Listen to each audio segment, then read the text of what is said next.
Now let's move on. Past paper practice.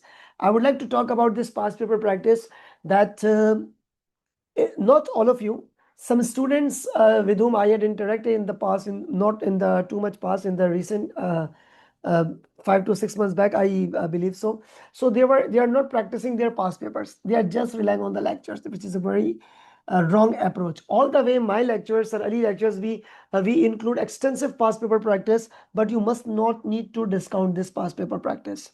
Past paper practice means ACCA past papers is very much important. Attempt the questions by yourself. After the lectures,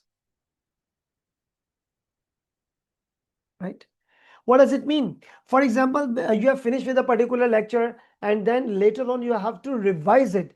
You have to revise it accordingly. You have to revise it accordingly. Right? Attempt the question by yourself after the lectures. Read the answers. Accept your mistake. Note the mistake plus accept it. Now, where to read the answer? Like from the Kaplan answer. And the Kaplan kit, it's a very important, it's a very useful tool, the Kaplan kit, because it contains the examiner comments right after the answer of a particular question.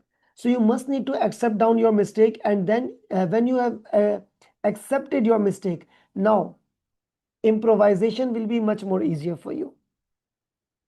Read the examiner comments. Must attempt recent past paper from ACCA practice platform. See that you people are appearing this paper in June 2026, and the recent past paper includes 2025, 2024 and 2023 as well. So you must need to practice those in ACCA practice platform. However, if some of the questions would have already been pre-recorded and they are all on your LMS, so that's particularly fine, right? That's particularly simply fine. Now,